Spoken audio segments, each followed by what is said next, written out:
Hello everyone, this is Puruj Anuchriya. Hello everyone. मैं हूँ एडविका भंडारी। और चलिए मैं क्लास रिकॉर्ड करता हूँ, है ना? Don't speak. तो चलिए, जैसा कि हम स्टार्ट कर रहे हैं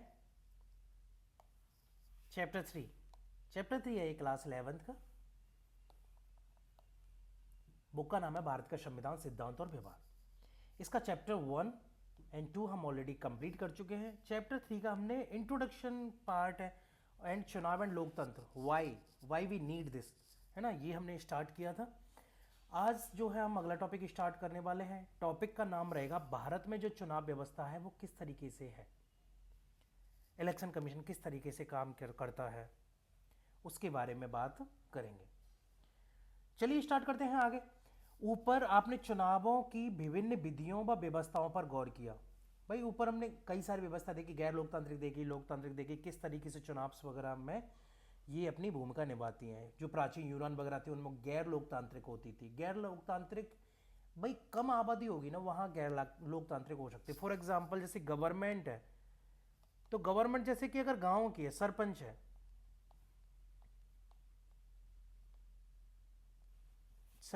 है ना, तो क्या होता है जैसे कि लोग हैं गांव में कितने हैं मैं समझ लेता हूँ। चल जैसे फॉर एग्जांपल 1,000 लोग हैं, अगर हमें कोई काम करना है तो हम 1,000 लोगों की सहमति ले सकते हैं, हमें कोई दिक्कत नहीं है।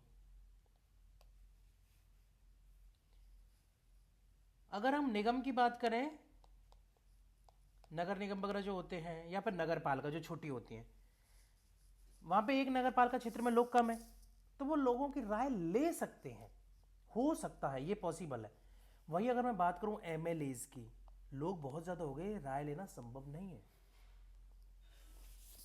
एमपीज की बात करूं तो बहुत ज़्यादा लोग हो गए, संभव नहीं है। मैं एमएलए की केस में बात नहीं कर रहा, मैं बात कर रहा हूं राज्य के केस में। मैं बात कर रहा हूं राज्य के केस में। निगम तक भी, नगर पालिका तक भी कह सकते कि हाँ ठीक है ले सकते हो, पर बहुत ज़्यादा हो जाती है आबादी फिर भी नगर पालिका की। स्टेट की आबादी होती है वो कितनी होती है, इस बात का आप अंदाजा लगा सकते हो। क्या हुआ? अच्छा ओके। स्टेट की कितनी होती है एंड एमपीज किसके लिए चुने जाते हैं, लोकसभा के लिए। पूरा देश आ गया, पूरे देश की आबादी कितनी है, मुझे कोई भी बिल लेके आना है, मैं हर लोगों से सलाह नहीं ले सकता। पूरे देश की आबादी 150 करोड़ है, मैं 150 करोड़ लोगों से सलाह नहीं ले सकता। तो इसके लिए लोकतांत्रिक तरीके का होना चाहिए, गैर लोकतांत्रिक तरीके का नहीं चलेगा। मुझे नहीं लगता यहां तक किसी को कोई समस्या होनी चाहिए। आगे देखते हैं। आपने चुनावों के समय चुनाव प्रचार के लिए अपनाए जाने वाले विभिन्न तरीकों के बारे में पढ़ा होगा। भाई मैनिफेस्टो होता है, हर पार्टी का अलग अलग मैनिफेस्टो होता है, वो डिसाइड करती है कि हमें किस बेसिस पर चुनाव लड़ना है। अब मुद्दा एक ही रखो बार बार, तो जाहिर सी बात है लोग बेवकूफ नहीं है ना, वो फिर आपको क्यों चुनेंगे। और मेरे हिसाब से जो लोकतांत्रिक सरकार होती है, जो किसी देश की सरकार होती है, 5 या 10 साल यानी 1 से 2 बार से ज़्यादा नहीं होनी चाहिए। निरंकुशता आती है फिर शासन में। मैं मानता हूं कि बहुमत की जो सरकार होती है वो कुछ ऐसे निर्णय होते हैं उनको लेने के लिए ज़रूरी होती है, फिर भी अगर बहुमत की सरकार ना हो तो ज़्यादा बेटर होता है, क्योंकि जो डिसीजंस हैं वो लोगों के हितों में होते हैं फिर। क्लियर? लेकिन चुनाव के विभिन्न तरीके क्या हैं? चुनाव संचालन करने की एक व्यवस्था है। भाई व्यवस्था का मतलब हमारे पास क्या है, चीफ इलेक्शन कमीशन है, 2 इलेक्शन कमीशन है जो एमएलएज एमपीज वगैरह इनके चुनाव करवाते हैं। तो एक व्यवस्था है, इसके लिए प्राधिकार, ऑथोरिटीज और नियम भी है। भाई कौन कराएगा चुनाव, उसका अधिकार भी, ऑथोरिटीज भी है और नियम भी है जो बताते हैं कि क्या करें और क्या ना करें। क्या चुनाव व्यवस्था का यही अर्थ है?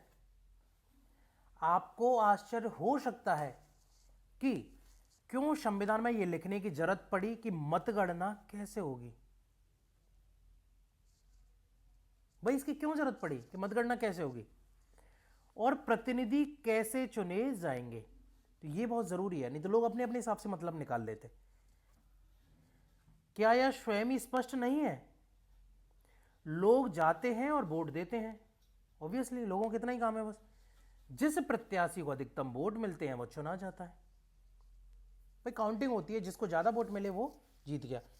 पूरे विश्व में ऐसे ही चुनाव होता है, हमें इसके बारे में क्यों सोचना चाहिए? तो फिर इसका अगला है, इसका आगे देखते हैं अपन। हमें इसलिए सोचना चाहिए क्योंकि यह प्रश्न उतना सरल नहीं है जितना हमें लगता है। पहली बात तो यह देश का सवाल है, तो हम इसमें क्या कोई गुंजाइश नहीं छोड़ सकते। लोग हैं वो अपने अपने हिसाब से मतलब निकालेंगे, तो ऐसा नहीं होना चाहिए। हम अपनी चुनाव व्यवस्था में इतना ही लीन हैं कि हमें लगता है कि कोई और तरीका हो ही नहीं सकता। ऑब्वियसली हम किस तरीके से कराते हैं कि हमारे पास कोई दूसरी चॉइस नहीं है, हमें चुनाव सिर्फ इसी तरीके से कराना है और ये ही बहुत एकदम आइडियल तरीके से कराना है। अब कैसे कराना है ये फिर हम देखेंगे इस बात को, यानी कि जो अधिकारी होते हैं, ऑफिशियल्स होते हैं, वो देखते हैं इस बात को। जैसे ही आचार संहिता लगती है, मोरल कोड ऑफ कंडक्ट लगता है, तो सारी जो पावर आती है वो ब्यूरोक्रेसी के हाथ में आ जाती है। यानी जो नौकरशाह हैं वही पावरफुल होते हैं, इस टाइम नेता पावरफुल नहीं होता। लोकतांत्रिक चुनाव में जनता वोट देती है और उसकी इच्छा ही यह तय करती है कि कौन चुनाव जीतेगा। लेकिन लोगों के द्वारा अपनी रुचि को व्यक्त करने के अनेक तरीके हो सकते हैं। उनकी पसंद की गणना करने की भी बहुत सारी विधियां हो सकती हैं। खेल के इन अलग अलग नियमों से इस बात का फैसला बदल सकता है कि जीत किसकी होगी। बिल्कुल ऑब्वियसली, जैसे कि हमने बात की थी शुरू में कि अगर खेल का नियम जो है वो बदल दिया जाए। खेल का नियम का मतलब जैसे कि हम गली क्रिकेट खेलते हैं तो क्या करते हैं कि एक लाइन, फील्डर कम होते तो एक लाइन रख लेते हैं कि इस लाइन के पार अगर डायरेक्ट आपने मारी तो आउट माना जाएगा। जबकि एक्चुअल में क्या होता है, 6। एक्चुअल में क्या होता है, 6 होता है। लेकिन जैसे इस लाइन को पार गया आउट है, इस वाली लाइन को पार गया आउट है। इधर स्टेट में मारो जितना मारना है, पीछे के रन नहीं है। तो नियम बदल गए ना भाई। कहां जा पीछे चौका होना था, इधर छक्के ये वो होने थे, वो कुछ नहीं। अब सामने मारो, रन भाग के ले लो बस। नियम बदल गए, विजेता भी चेंज होगा। कुछ ओके कुछ नियम ऐसे हैं जिनमें बड़े दलों को लाभ पहुंचता है। कुछ नियमों से छोटे दलों को मदद मिलती है, या खिलाड़ियों को, जो भी दलों को मदद मिलती है। कुछ नियम बहुसंख्यक समुदाय के हित में होते हैं, भाई जहां ज्यादा लोग हैं उस हिसाब से। कुछ अन्य अल्पसंख्यकों को संरक्षण देते हैं। आइए हम एक नाथ के उदाहरण से समझें कि ऐसा क्यों होता है। देखो ये खुद करने का या जो भी, देखो मैं एक बार रीड कर लेता हूं थोड़ा इसको। अपनी कक्षा में चुनाव संपन्न कर 4 कक्षा प्रतिनिधियों को चुने। तो अब कैसे करेंगे, प्रत्येक छात्र को 1 वोट दे सकता है। प्रत्येक छात्र जो है वो 1 वोट दे सकता है। जिन 4 छात्रों को सबसे अधिक वोट मिले उन्हें चुना जाए। प्रत्येक छात्र के पास 4 वोट है, जिसे वे चाहें तो एक ही प्रत्याशी को दे दें या उसे अन्य प्रत्याशियों में बांट दें। जिन 4 छात्रों को सबसे अधिक वोट मिले उन्हें चुना जाए। प्रत्येक छात्र विभिन्न प्रत्याशियों को वरीयता क्रम में वोट दें और गणना की विधि वह हो जो राज्यसभा सदस्यों के निर्वाचन में प्रयोग की जाती है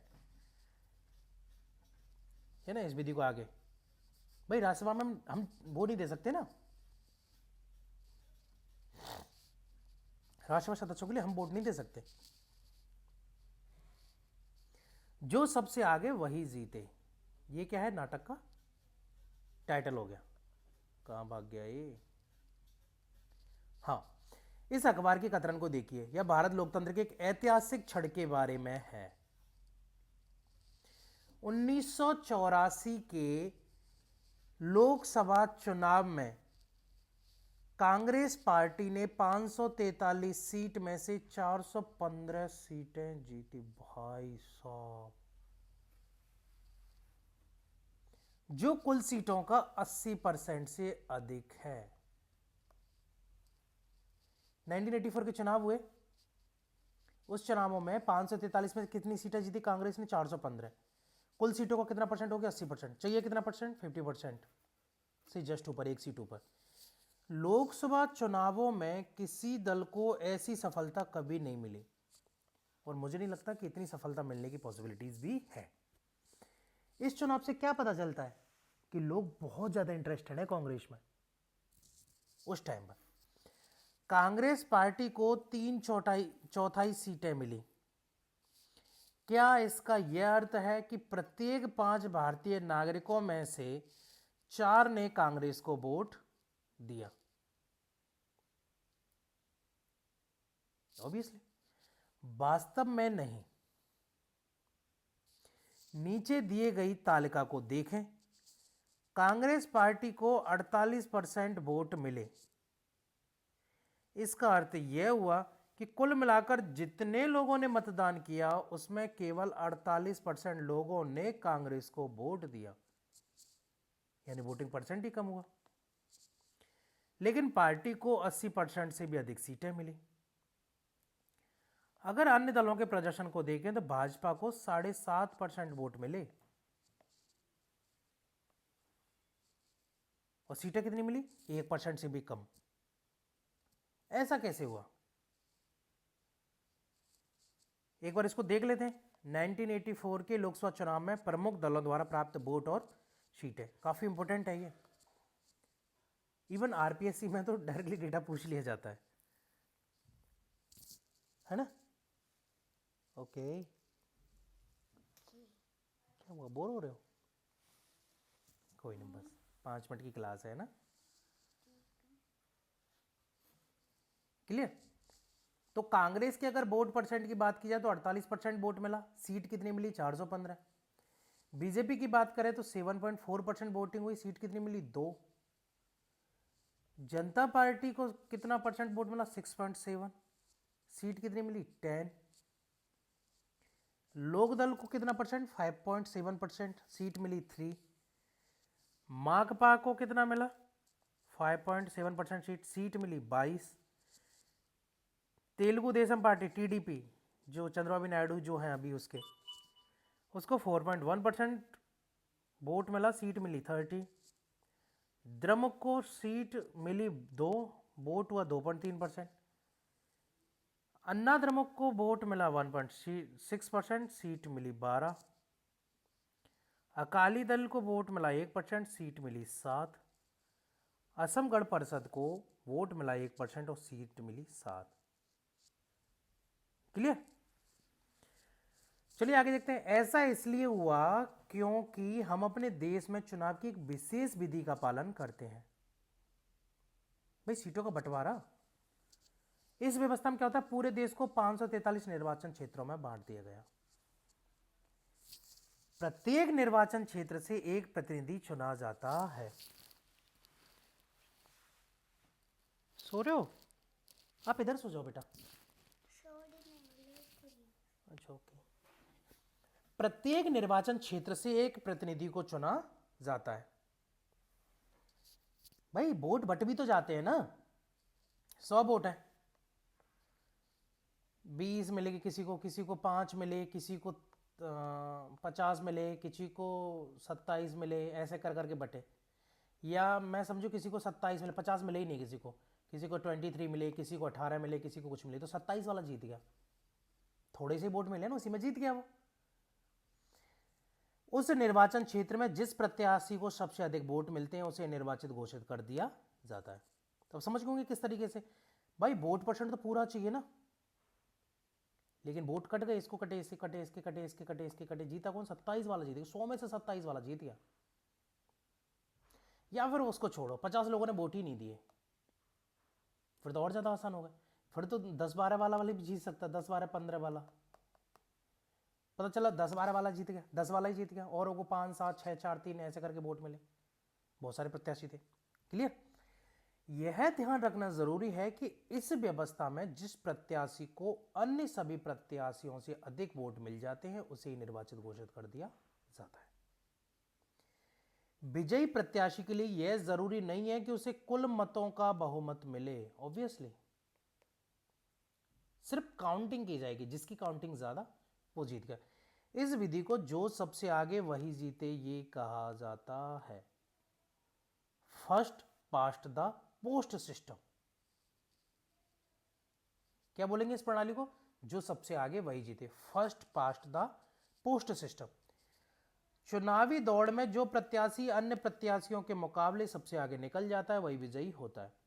इसे बहुलवादी व्यवस्था भी कहते हैं। इसे कौन सी व्यवस्था कहते हैं? बहुलवादी व्यवस्था। संविधान इसी विधि को स्वीकार करता है। कौन सी व्यवस्था हो गई है? बहुलवादी। संविधान जो है वो इसी विधि को स्वीकार करता है। आइए अपने उदाहरण की ओर लौटें। कांग्रेस पार्टी को प्राप्त मतों के अनुपात से ज्यादा सीटें मिली, क्योंकि अनेक निर्वाचन क्षेत्रों में जहां उसके प्रत्याशी जीते वहां 50% से कम वोट मिले। यदि चुनाव मैदान में कोई प्रत्याशी हो तो जीतने वाले प्रत्याशी को प्राय 50% से कम वोट मिलते हैं।